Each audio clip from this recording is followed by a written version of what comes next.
Ready for it? Let's do it. Welcome to my Lifestyle Design 101 Snapchat mini lesson. What the hell is lifestyle design? Bloody good question. Everyone's got their own opinion. Here's mine. Lifestyle design, I define it as the degree to which you design your life to be able to do the things you'd love to do and have the things you'd love to have. This is exactly how many hours we all have per each week. How are we spending that time? Are we doing things we have to do, ought to do, need to do? Or are we doing the things that we want to do, choose to do, love to do? There's a very big difference. The people who are spending all their time doing these things have a different life to the people doing these things. Step 1, measure. Where are you currently at? 168 hours a week, how many of them are you doing the shit that you think that you have to do or you ought to do or that you need to do? Do you have to go to work to pay for the bills? And then do you hate your work or some shit like that and then you get home and then you have to have a drink to bloody drown your sorrows? There's no judgment there. I've been there. I've done that very same shit. But you got to measure. You got to measure and be honest with yourself. And the reason I always start with people's jobs and their work is because that's the lion's share. That's where most people are spending their uninspired hours, going to work. You've got your 40 hours a week in the office, then you've got your maybe 10, 15 hours commute, there's 55, your overtime, there's 60, there's your getting ready and winding down, it's 80 hours. 80 hours a week, that's half of your time, and that includes sleep as well. That's the lion's share of most people's uninspired time. That's why for the, 1-2% maybe of the people who have jobs who absolutely love what they do, that is a massive asset. And this brings me to my first rule on jobs. Either find something you love doing, or find something that pays the bills temporarily and hustle your way out of the system. And you are in a system. You're in many systems. You're in an economic system. You're in a social system. You're in a job system. You're in a family system. You're in a social paradigm system. And you're in a belief system. Your belief system is the most limiting and the most invigorating system of all, depending on your ability to manipulate it. For every single task that you do every week that you think you have to do, that's your predominant feeling toward it, I guarantee there will be someone who loves you doing it. If you feel like you have to go and play golf with your in-laws, it's because someone else would love you to do it, either your partner or the in-laws. If you feel like you have to go to college, it's because someone else would love you to go to college. Your parents would love you to go to college. The college would love you to go to their college. If you feel like you have to go to work to pay for the bills, to pay for the rent, to pay for the car, to pay for your bloody clothes, your boss will love you going to work for him. And if your boss doesn't love it, then your partner or your family will love that you go to work to support them. And if they don't love you going to work, well then your bank will love you going to work so that you can pay your mortgage repayments back on time each month. And if the bank doesn't love it, the government's going to love it. They take 30% of all your income. I absolutely 100% guarantee that anything that you think you have to do, someone else is going to absolutely love you doing it. And the very act of you sacrificing what you'd love to do to go and do something that you have to do to help someone else achieve what they would love means that you're subordinate to them. And this is typically the part of the lesson where everyone starts getting offended. So, get ready for it. If you're spending 80 or 90 or 100% of your week doing shit that you have to do, need to do, ought to do, then you have low self-worth, you don't love yourself, you don't value yourself.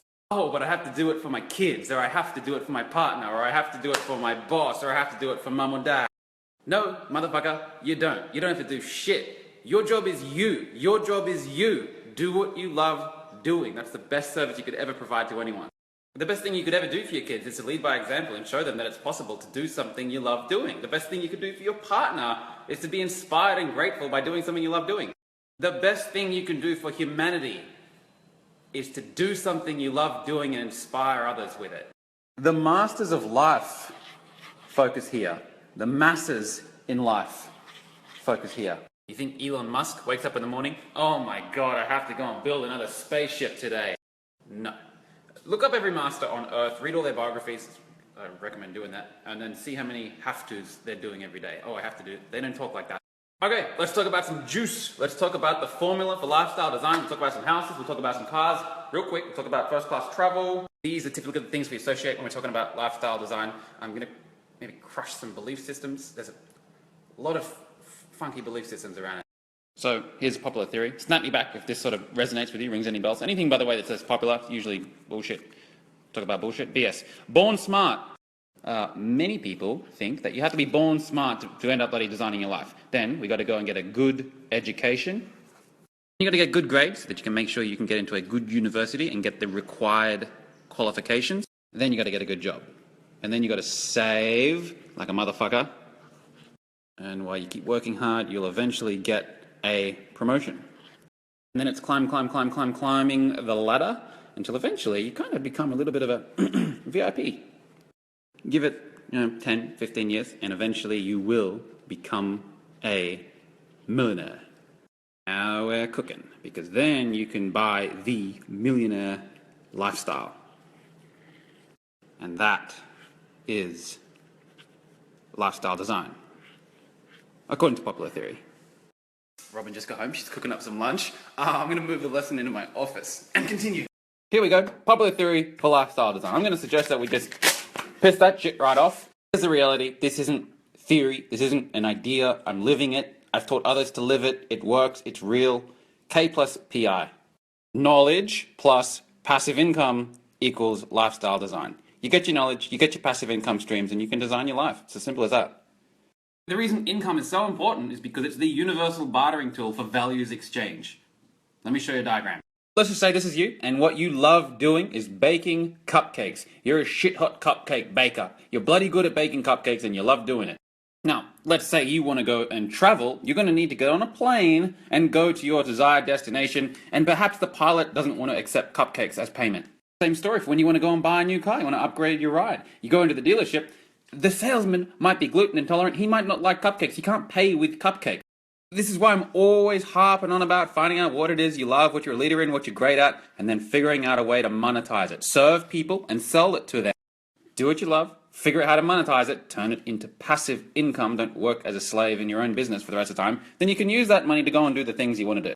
You can use the passive income to design your life. You can get rid of all your have-tos, ought-tos, should-dos, need-tos, and focus on what you would love to do. That's lifestyle design. So what about the knowledge? Where does the knowledge fit into it? A few ways. Firstly, you discovering what you love doing is one bit of knowledge. It's self-knowledge. It's knowing thyself. And once you figure it out, by the way, not many people know what they actually love doing. It's an epidemic. I'm going to bloody create a program to bloody fix that shit up. But assuming you are one of the few percent who do know what they love doing, then turning that into money requires knowledge. Returning that money into passive income requires more knowledge. And then using that passive income to fund your lifestyle requires knowledge as well. It's not just a matter of just buying things, saving and buying with cash. That's employee mentality. My business partner, Amy, bought a Lamborghini when she was 22 years old. And to this day, it was 5 years ago or some shit, to this day we still get people saying, bullshit, that's a lie, that's a fraud. A lot of the scallywags who are still talking like that have bought into the old theory, the popular theory of lifestyle design, and they sort of backtrack it. I'll show you what I mean. Oh my god, wow, she got a Lamborghini, she got good lifestyle design, therefore she's got this millionaire lifestyle, therefore she became a millionaire. So then we got all these bloody things, people saying, oh, Lewis and Amy are claiming to have made all these millions of dollars, blah, blah, blah. We've literally never once made any claims about any of the income we've made from any of our businesses. All that we've ever claimed is that we have knowledge and that we have passive income. That's it. Knowledge plus passive income is lifestyle design. End of story. You don't need all this shit. The full article, if you haven't seen this article, click this link, go and read the article. It's pretty interesting. This is exactly how she bought it. It's the numbers, it's everything. Some highlights from the article. It was 100,000 Australian dollars. She bought it with cash from Capital, partitioning her FX trading account. She missed out on 0 returns in doing so. Furthermore, by exploiting exchange rate fluctuations and supply and demand of car prices in the USA at the time, she sold it a year later and made money from it. So in owning a Lamborghini for a year, it made 0 impact on her week-to-week cash flow, and she made a 6% return on investment. It would have cost her more to buy a Suzuki Swift. This is the kind of lifestyle design knowledge we're talking about. Not this crap. Knowledge of how to do what you'd love to do and have what you'd love to have. This is my definition of lifestyle design. This is the infinite prosperity philosophy. This is what we teach our students. I'm going to show you a section of our course, actually. It's pretty interesting. This particular section is from lesson 13. It's called Living Like a King. So you want to be a millionaire. Why? To buy fast cars, to wear nice clothes, to live all over the world, to go to fancy restaurants, amazing home, make your parents. Allow me to let you in on a little secret. You can achieve half of those things now with knowledge, and you require only a few $100s a day in passive income to achieve the other half. Passive income. Lifestyle design. Getting it? If you want a millionaire lifestyle, guess what? This is kind of controversial. You don't actually have to become a millionaire. You don't need to be a VIP. You don't need to climb the corporate ladder. You don't need to be promoted. You don't need to save, although we would recommend it. You don't need a good job. You don't need a good university. You don't need qualifications. You don't need good grades. You don't need what society would consider a good education, and you most certainly don't need to be born smart. This is fucking bullshit. You need your knowledge, you need your passive income, and then you can design your life. By the way, knowledge. I'm not talking about good education, going to school knowledge. I'm talking about proper knowledge, this shit. Closing thoughts on lifestyle design. Okay, here we go. This is it. Lifestyle design is not, in my opinion, the end game. When you get your lifestyle design, and you get your Lamborghini, and you get your laptop on the beach income thing going, that's not the end game. Doesn't solve all your problems. Nor should it. If you're unhappy and you're depressed, you're trying to escape by designing your life or making money, it's not going to make you happy. That's not how it works. Some people online, very popular at the moment, is trying to sell this thing as endgame. I don't buy into that, to be honest. I am very, very, very, very inspired and dedicated to teaching this stuff, but I never sell it as endgame. It's not. In my opinion, it's the starting game.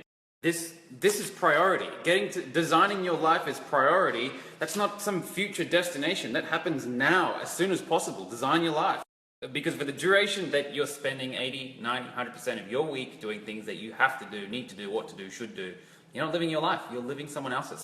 Because the day you finally pull out of that subordination pattern and buy your way out of the system with knowledge and income is the day your real life starts. That's when your most inspired life begins. Oh shit, I went off on a big tangent. I completely forgot to do houses and first class travel. Can I do it in 2 snaps?